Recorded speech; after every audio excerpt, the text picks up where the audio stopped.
Okay. Hello friends, good morning. This is Adish and welcome to Avatar academy. पिछले लेक्चरों में हम लोगों ने डिस्कस कर ली थी डेफिनेशंस और एक दो न्यूमेरिकल हो गए थे हमारे, है ना। न्यूमेरिकल्स अभी बहुत से बाकी हैं। आज इस वीडियो में मैंने आपको बहुविकल्पीय प्रश्न बताए हुए हैं। आप ज़रूर पूरा वीडियो देखना, स्किप मत करना। ऑप्शन वाले जो क्वेश्चन होते हैं काफ़ी मोस्ट इम्पोर्टेंट हैं।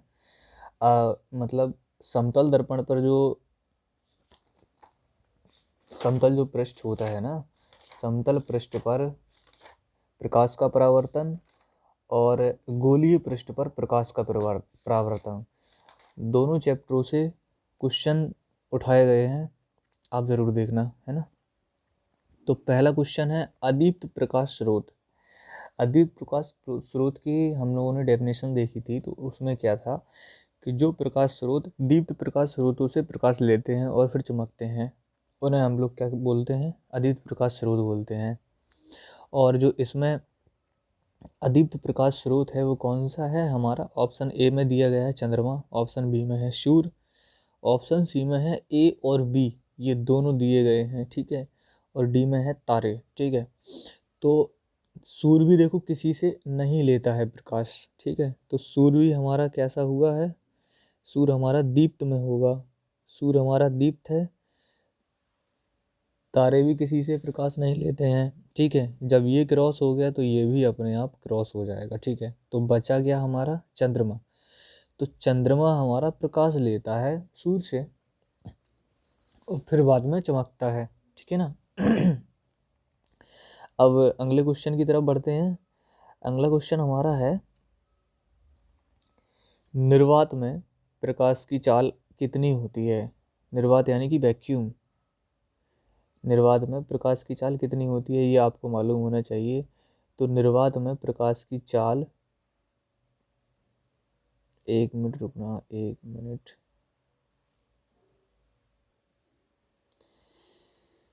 ऑप्शन ए में दिया गया है 3 × 10⁸ मीटर पर सेकंड, ऑप्शन बी में दिया गया है 2 × 10⁹ मीटर पर सेकंड, और सी में दिया गया है 3 × 10⁻15 मीटर पर सेकंड, और डी में दिया गया है 5 × 10⁶ मीटर पर सेकंड। तो आपको ये नोट करके लिखवाया था मैंने प्रकाश के गुण के अंदर, ठीक है। प्रकाश के गुणों के अंदर जो लिखवाए थे उसमें एक पॉइंट ये भी था कि जो स्पीड होती है वो 3 × 10⁸ मीटर पर सेकंड स्क्वायर होती है, सेकंड स्क्वायर सॉरी, पर मीटर सेकंड होती है ना। तो हमारा इसमें ऑप्शन जो हो जाएगा वो ऑप्शन नंबर ए हो जाएगा हमारा सही। कलर चॉइस कर लेते हैं दूसरा, रेड वाला। ऑप्शन नंबर इसमें ए हो जाएगा, ओके। अगला चलते हैं तीसरा पॉइंट पर। प्रकाश की तरंगदैर्घ्य परास कितनी होती है? ऑप्शन ए में दिया गया है 4000 एंगस्ट्रॉम से 8000 एंगस्ट्रॉम, बी में दिया गया है 3000 एंगस्ट्रॉम से 4500 एंगस्ट्रॉम, और सी में दिया गया है 3500 एंगस्ट्रॉम से 5500 एंगस्ट्रॉम, और डी में दिया गया 5000 एंगस्ट्रॉम से 9000 एंगस्ट्रॉम, ठीक है। तो ये भी प्रकाश के गुण में मैंने लिखवाया था, आपको अगर याद होगा तो इसमें ऑप्शन ए हमारा सही बैठेगा, है ना। ऑप्शन ए हमारा इसमें सही रहेगा, 4000 एंगस्ट्रॉम से लेकर 8000 एंगस्ट्रॉम तक, ठीक है। अगला क्वेश्चन देखते हैं चौथा। निम्न में से पारभाषक माध्यम है। अब भाई पारभाषक माध्यम क्या होते हैं ये भी आपको बताया था। पारभाषक माध्यम वे होते हैं कि जिन माध्यमों से प्रकाश का केवल आंशिक भाग ही गुजर पाता है, ठीक है, थोड़ा बहुत, उन्हें पारभाषक माध्यम कहते हैं। जैसे दूषित जल हो गया था हमारा, ठीक है, घिसा हुआ कांच लिखवाया था मैंने। कांच होता है, देखो कांच रहेगा पूरा पारदर्शक और वायु ही रहेगी हमारी पारदर्शक माध्यम, ठीक है। और दीवार क्या है? दीवार एक तरीके से समझ लो अपारदर्शक माध्यम। इसमें से देखो रोशनी तो बाहर होती नहीं है, ठीक है, प्रकाश हमारा गुजर नहीं पाता है। और इनमें से पारभाषक माध्यम क्या हो गया? घिसा हुआ कांच हो गया हमारा, ठीक है। अगला क्वेश्चन देखते हैं। अगला क्वेश्चन है हमारा किसी पृष्ठ से परावर्तित प्रकाश की मात्रा निर्भर करती है। तो ऑप्शन ए में दिया गया है प्रकाशिक माध्यम पर, दूसरा है प्रकाश स्रोत पर, तीसरा है पृष्ठ की प्रकृति पर, और डी है इनमें से कोई नहीं। तो इनमें से कौन सा ऑप्शन सही होना चाहिए हमारा? इनमें से हमारा सी ऑप्शन सही है, क्योंकि किसी पृष्ठ से परावर्तित प्रकाश की मात्रा उस पृष्ठ की प्रकृति, उस पृष्ठ की कैसी प्रकृति, प्रकृति यानी कि वो चिकना हो या खुरदरा हो पर निर्भर करती है। ठीक है, अगर चिकना होगा तो प्रकाश अपने आप पूरा निकल जाएगा, और खुरदरा होगा तो प्रकाश आंशिक रूप से निकल पाएगा, थोड़ा बहुत। ठीक है, चिकने परावर्तन पृष्ठ से खुरदरे परावर्तन पृष्ठ की अपेक्षा अधिक मात्रा में परावर्तन होता है। ये तो आप समझते हैं। तो ऑप्शन नंबर सी इसमें आंसर हो गया है। ठीक है। समतल दर्पण की फोकस दूरी होती है, शून्य होती है या अनंत होती है या 25 सेंटीमीटर होती है या -25 सेंटीमीटर होती है। तो समतल दर्पण में जो फोकस दूरी होती है, ये भी आपको नोट करके लिखवाया था, ये होती है अनंत। ये कैसी होती है? अनंत होती है। अब भाई आ जाओ दीप्त प्रकाश स्रोत पर।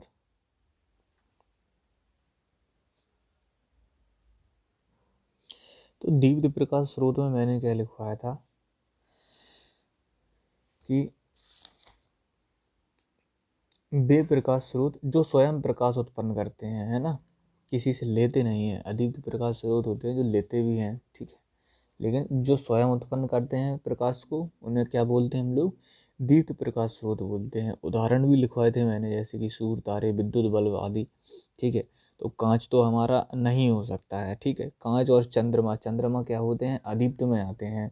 कांच भी हमारा अदीप्त में आता है। इनमें से कोई नहीं भी हो सकता है, लेकिन इसमें से सबसे सही आंसर हमारा क्या बैठेगा? विद्युत बल्ब। ये किसी से रोशनी नहीं लेता है, जब लाइट आती है तभी तो चमकेगा। ठीक है, और ये किसी से रोशनी नहीं लेता है। अगले क्वेश्चन की तरफ बढ़ते हैं हम लोग। अगले क्वेश्चन में क्या लिखा है हमारा? अवतल दर्पण के सम्मुख अनंत पर रखी वस्तु का प्रतिबिंब बनता है। वस्तु का प्रतिबिंब कहाँ पर बनता है? ऑप्शन ए में दिया गया है फोकस व वक्रता केंद्र के मध्य, बी में है फोकस पर, सी में है वक्रता केंद्र पर, और डी है हमारा अनंत पर। तो इसमें से ऑप्शन कौन सा सही होगा? हमारा ऑप्शन बी सही होगा, क्योंकि अवतल दर्पण के सम्मुख अनंत पर रखी वस्तु का प्रतिबिंब फोकस पर बनता है। ठीक है, तो इसमें से ऑप्शन हमारा क्या सही होगा? बी, फोकस वाला। अब चलते हैं अगले क्वेश्चन की तरफ। उत्तल दर्पण से प्रतिबिंब सदैव बनता है। कैसा बनता है? ऑप्शन ए में दिया गया है वक्रता केंद्र तथा फोकस के बीच सीमा है, बी में है वक्रता केंद्र तथा अनंत के बीच सीमा है, ध्रुव व फोकस के बीच, और डी है कहीं भी बन सकता है। ठीक है, तो इसमें से ऑप्शन हमारा जो होगा वो कौन सा रहेगा? इसमें से जो ऑप्शन हमारा होगा वो होगा सी ऑप्शन होगा हमारा, क्योंकि उत्तल दर्पण से प्रतिबिंब सदैव ध्रुव व फोकस के बीच बनता है। ठीक है ना, ध्रुव व फोकस के बीच बनता है। तो ऑप्शन हमारा ये वाला सही हो गया, ऑप्शन नंबर सी, ध्रुव व फोकस के बीच। अगले 10वें क्वेश्चन की तरफ बढ़ेंगे। तो 10वें क्वेश्चन में क्या है हमारा? उत्तल दर्पण के सामने रखी किसी वस्तु का प्रतिबिंब बनता है। ए ऑप्शन में दिया गया है वस्तु की स्थिति पर। ठीक है, और बी ऑप्शन में दिया गया है दर्पण के सामने वस्तु की स्थिति से दुगनी दूरी पर बने, और सी में दिया गया है दर्पण के सामने वस्तु की स्थिति से आधी दूरी पर, और डी में दिया गया है दर्पण के पीछे। ठीक है, तो उत्तल दर्पण में हम लोगों ने जो देखा था वो कहाँ पे बनता है? दर्पण के पीछे ही तो बनता है, दर्पण के सामने नहीं बनता है। अवतल दर्पण में बनता है, दर्पण के सामने, है ना। हम लोगों ने जब चित्र बनाया था उत्तल दर्पण का, इस तरीके से बनाया था, सॉरी, इस तरीके से। ठीक है, तो मुख्य फोकस यहाँ पर था, ठीक है, यहाँ पर ध्रुव था, इस जगह पर ध्रुव था। अब पीछे तो हमारा क्या है, ये पीछे हमारा है पॉलिश किया हुआ तल, तो हमें देख कहाँ से पाएंगे, हमें यहाँ से तो देख नहीं पाएंगे कि यहाँ वस्तु रख दी, पीछे से ही देख लेंगे पॉलिश की तरफ से, ठीक है। हम देखेंगे यहाँ से, ठीक है, यहाँ से देखेंगे तो यहाँ पे कोई वस्तु अगर रखी होगी तो उसका जो प्रतिबिंब बनेगा, प्रतिबिंब बनेगा पिछले वाले अभी क्वेश्चन में क्या था, ध्रुव और फोकस के बीच बनता है। तो यहाँ पे देखो ध्रुव ये है और फोकस ये है, मुख्य फोकस, इनके बीच बनेगा तो कहाँ पे बनेगा, यहाँ पे बनेगा। और वो कैसा बनेगा, आभासी बनेगा, वास्तविक तो बनेगा नहीं, ठीक है। तो जो वास्तविक नहीं बनेगा, आभासी बनेगा, ये दर्पण के पीछे ही बन पाएगा। ओके, तो हमारा इसमें ऑप्शन कौन सा सही हो गया, ऑप्शन नंबर डी हमारा इसमें सही हो गया कि दर्पण के पीछे बनेगा। ओके, अब 11वें क्वेश्चन की तरफ बढ़ते हैं। 11वें क्वेश्चन में ऐसा है कि इस तरीके से भी क्वेश्चन बन सकता है और इस तरीके से भी क्वेश्चन बन सकता है, दो तरीके से मैंने इसमें लिख दिया है, ठीक है।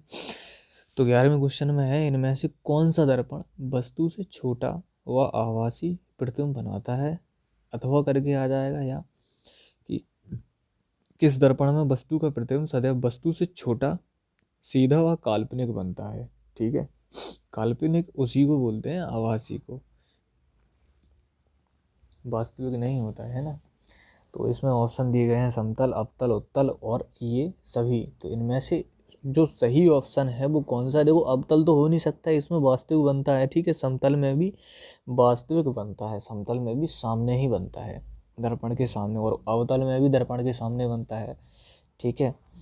और तो ये सभी वाला भी ऑप्शन हमारा क्या होगा, गलत हो गया। तो हमारा ऑप्शन कौन सा सही है, उत्तल वाला सही होगा, क्योंकि उत्तल दर्पण में प्रतिबिंब सदैव वस्तु से छोटा बनता है, आभासी भी रहता है और सीधा भी बनता है, ठीक है।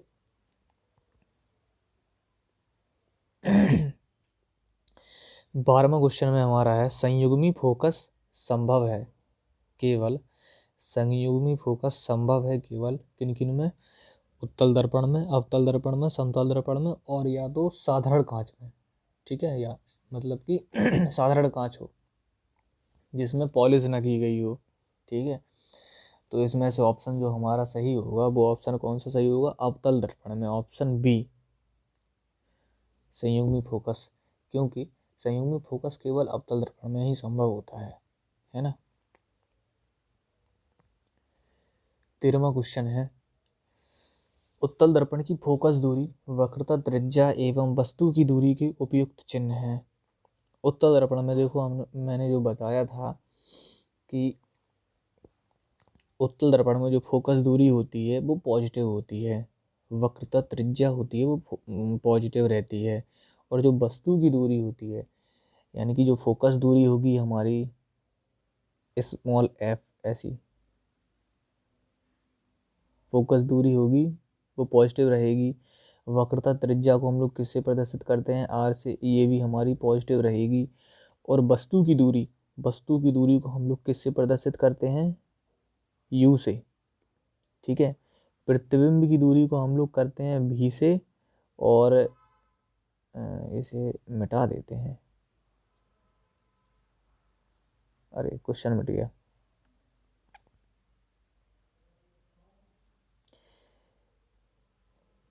अरे वस्तु की जो दूरी होती है उसे हम लोग प्रदर्शित करते हैं यू से, ठीक है, जो कि हमारी क्या होती है, नेगेटिव होती है इसमें, ठीक है। और जो प्रतिबिंब की दूरी होती है बी से प्रदर्शित करते हैं हम लोग। तो इसमें पूछा क्या था, फोकस दूरी, फोकस दूरी पॉजिटिव है, सबसे पहले पॉजिटिव इसमें और इसमें आया है, डी में आया है और ए में आया है, ठीक है। इन दोनों में नहीं आया है, तो ये दोनों ऑप्शन हमारे कैसे हो जाएंगे, गलत हो जाएंगे, पहली बात तो, ठीक है। फिर वक्रता त्रिज्या पूछा है, वक्रता त्रिज्या कैसी है, पॉजिटिव है, तो इसमें पॉजिटिव नहीं है, माइनस है इसमें दूसरे नंबर पर, इसमें पॉजिटिव है, तो ये वाला आंसर हमारा हो जाएगा। ओके, पढ़ते हैं अगले क्वेश्चन की तरफ। अगले क्वेश्चन में हमारा है कि सीधे प्रतिबिंब के लिए आवर्धन क्षमता होती है, सीधे प्रतिबिंब के लिए आवर्धन क्षमता होती है, धनात्मक होती है या ऋणात्मक होती है, या दोनों धनात्मक व ऋणात्मक हो, या इनमें से कोई नहीं हो। ठीक है, तो इसमें से ऑप्शन जो हमारा सही होगा वो हमारा ऑप्शन सही होगा ए ऑप्शन हमारा सही होगा, क्योंकि सीधे प्रतिबिंबों के लिए आवर्धन क्षमता धनात्मक ही होती है। ठीक है, उल्टे होंगे तो ऋणात्मक रहेगी हमारी। अब 15 क्वेश्चन की तरफ बढ़ते हैं। तो यदि किसी वस्तु के प्रतिबिंब का आकार वस्तु के आकार से छोटा हो तो आवर्धन का परिणाम बताना है। ठीक है, आवर्धन का परिणाम यानी कि वो 1 के बराबर हो या 1 से छोटा हो, सॉरी, 1 इसमें क्या हो, छोटा हो, 1 इसमें क्या हो, बड़ा हो, या इनमें से कोई नहीं हो। तो जो ऑप्शन लिखवाया था मैंने 1 से कम होता है। ठीक है, तो 1 हमारा जो कम होता है, तो ये ऑप्शन हमारा कौन सा सही हो जाएगा, सी सही हो जाएगा, क्योंकि यदि किसी वस्तु के प्रतिबिंब का आकार वस्तु के आकार से छोटा हो तो आवर्धन का परिणाम कैसा होता है, 1 से कम होता है, 1 से हमारा कम बैठेगा यहाँ पे। तो ये ऑप्शन सी हो गया। बढ़ते हैं अगले क्वेश्चन की तरफ। अगले क्वेश्चन में है, यदि किसी वस्तु को एक दर्पण के सामने निकट रखने पर प्रतिबिंब सीधा बने, परंतु दूर रखने पर प्रतिबिंब उल्टा बने। समझ रहे हो, पास में रखेंगे तो प्रतिबिंब कैसा बने, सीधा बने, और दूर रख दें तो कैसा बनेगा, उल्टा बने। तो वह दर्पण कौन सा होगा, दर्पण भी पूछ लिया इसमें, तो कौन सा होगा, समतल होगा या अवतल होगा या उत्तल होगा, या इनमें से कोई नहीं होगा। ठीक है, इनमें से कोई नहीं वाले तो ऑप्शन तो कैंसिल ही हो जाते हैं। ठीक है, समतल वाला भी नहीं होगा। ठीक है, ये उल्टा पुल्टा उसमें ही बनता है ना। तो ऑप्शन इसमें अब कौन सा सही रहेगा, बी ऑप्शन सही रहेगा। ठीक है, क्योंकि इसमें उत्तल दर्पण में जो दर्पण उत्तल दर्पण में जो बनता है प्रतिबिंब वो कैसा बनता है, सीधा बनता है। तो उल्टा वाला इसमें बनता है हमेशा अवतल दर्पण में। ठीक है, मतलब किसी वस्तु के सामने जो प्रतिबिंब बनेगा, अगर हम पास में रख देंगे तो सीधा बनेगा, और दूर रख देंगे तो उल्टा बनेगा। वो कौन सी दर्पण में बनेगा हमारा, अवतल दर्पण में बनेगा हमारा। 17 क्वेश्चन की तरफ बढ़ते हैं। गोलीय दर्पण कांच के जिस खोखले गोले का भाग होता है उस खोखले गोले के केंद्र को क्या कहते हैं। ये वेरी इजी क्वेश्चन है, जो आपको बताया गया था गोला बना के, मैंने बताया भी था गोला बना के कि कैसे क्या इसको समझेंगे। तो खोखले गोले के केंद्र को क्या कहते हैं, जिसमें केंद्र लिखा हो वही तो हम सोल्व करेंगे थे ना। ध्रुव है, ध्रुव हमारा देखो, जैसे मान के चलो खोखला गोला बना ही लेते हैं एक,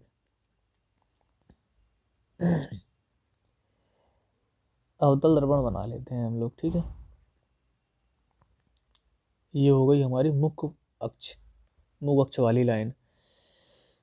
यहाँ पे क्या होता है, ध्रुव होता है, ध्रुव पी से प्रदर्शित करते हैं, पोल से। ठीक है, तो ये तो हमारा ऑप्शन गलत हो गया है ना। ओहो, ये गोला ऐसा होता है कटा, इसको हम इतना इतना काट लेते हैं, इस पे पॉलिश कर देते हैं, बकाया इतना इतना ऐसा हम लोग छोड़ देते हैं, है ना। ऐसे और दूसरे भी गोले बनाए जाते हैं।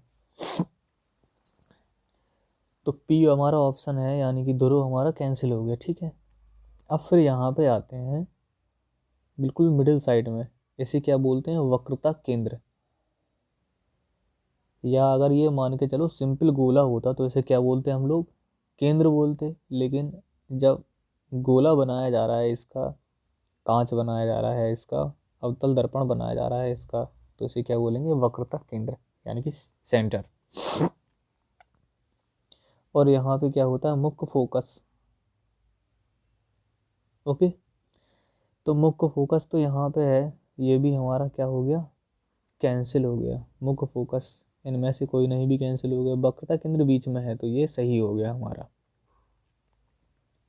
बढ़ते हैं अगले क्वेश्चन की तरफ। अवतल दर्पण द्वारा बना प्रतिबिंब की स्थिति, बने प्रतिबिंब की स्थिति व आकार निर्भर करते हैं किस पर निर्भर करते हैं? प्रतिबिंब का वस्तु का प्रतिबिंब के बीच की दूरी पर, ठीक है। और बी ऑप्शन है दर्पण व वस्तु के बीच की दूरी पर। सी है प्रतिबिंब व दर्पण के बीच की दूरी पर। और डी है उपरोक्त में से कोई नहीं। तो इनमें से ऑप्शन कौन सा हमारा सही होना चाहिए? इनमें से हमारा जो ऑप्शन है वो है बी ऑप्शन हमारा, है ना। बी ऑप्शन हमारा सही होगा, क्योंकि जब दर्पण व वस्तु के बीच की दूरी पर जो प्रतिबिंब बनेगा वो आकार पर निर्भर करता है, ठीक है।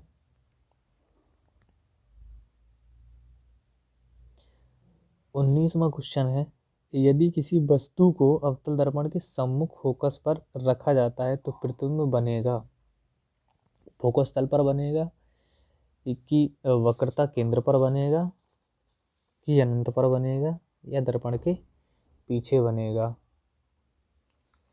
तो इसमें जो ऑप्शंस होगा सही वो कौन सा ऑप्शन होगा? सी होगा। प्रतिबिंब कहाँ पर बनेगा हमारा? अनंत पर बनेगा। 20वां क्वेश्चन है हमारा, उत्तल दर्पण द्वारा बना प्रतिबिंब होता है। उत्तल दर्पण में कैसा होता है? आभासी सीधा व छोटा, वास्तविक सीधा व छोटा, आभासी सीधा व बड़ा, वास्तविक उल्टा व छोटा। वेरी इजी क्वेश्चन है, ये आपको मालूम होना चाहिए कि देखो सबसे पहले तो उत्तल दर्पण में आभासी ही आते हैं, वास्तविक तो हमारे कैंसिल हो जाएंगे सबसे पहले, ठीक है। आभासी भी आता है और इसमें भी आभासी है ए में, ठीक है। ए और सी में दोनों में आभासी है। फिर सीधा आता है और सीधा भी आता है दोनों में, ठीक है। लेकिन बड़ा नहीं होता है, बड़ा नहीं होता। तो हमारा ऑप्शन कैसा हो गया? ये ऑप्शन सही हो गया, इसमें छोटा बनता है हमेशा, ठीक है।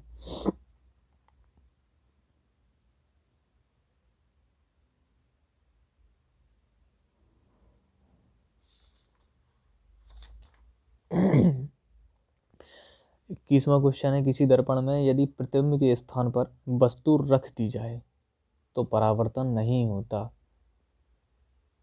तो परावर्तन नहीं होता, किन से नहीं होता? अवतल दर्पण से, समतल दर्पण से, उत्तल दर्पण से, या इनमें से कोई नहीं। तो इसमें ऑप्शन जो सही है वो ऑप्शन नंबर सी सही है, उत्तल दर्पण। उत्तल दर्पण से नहीं होगा।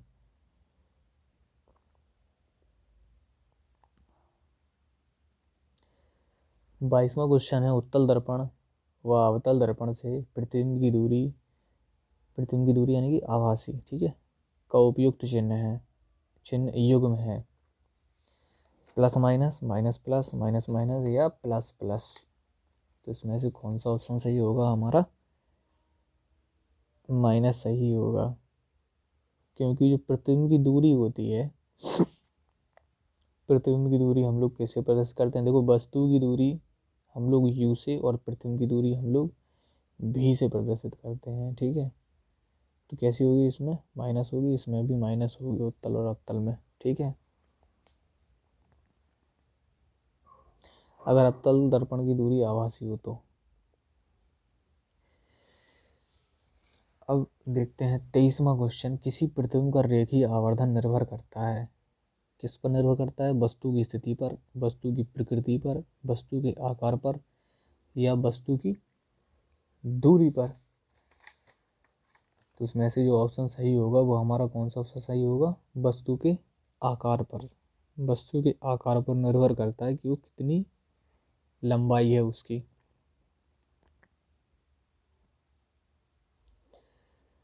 क्वेश्चन नंबर 24, बड़ी फोकस दूरी व बड़े द्वारक वाले, ये आपको नोट करके लिखवाया था। अवतल दर्पण का उपयोग किया जाता है, ठीक है। किस में किया जाता है? कारों की हेडलाइट में किया जाता है, या दाढ़ी बनाने में किया जाता है, या रेलवे इंजनों में किया जाता है, या इनमें से कोई नहीं, ठीक है। तो इसका जो ऑप्शन सही होगा वो क्या होगा? दाढ़ी बनाने में, जिससे कि बाल साफ दिखाई दें, ठीक है, चेहरे में साफ दिखाई दे। ये दाढ़ी बनाने में किया जाता है, बड़ी फोकस दूरी वाला। आप जाते होंगे सैलून पर, तो उसमें बड़े बड़े शीशे लगे होते हैं, है ना। और कहीं तो तुम्हें इतने ज़्यादा बड़े दिखेंगे नहीं, सैलून वाली दुकान पे जरूर दिख जाएंगे, है ना। तो दाढ़ी बनाने में किया जाता है। तो गाइस आपको अगर वीडियो अच्छा लगा हो तो वीडियो को लाइक करना, शेयर करना और अपने दोस्तों को बताना, क्योंकि बहुत से लोग ऐसे भी हैं, वीडियो देख लेते हैं लेकिन सब्सक्राइब नहीं कर रहे हैं, है ना। तो सब्सक्राइब कर लो भाई, आपका कुछ नहीं जाता है, फ्री है सब्सक्रिप्शन तो इसका। सब्सक्राइब कीजिए, बेल आइकन को दबाइए। और ठीक है, मिलते हैं अगले वीडियो में, तब तक के लिए Jai Hind, bye bye, good night.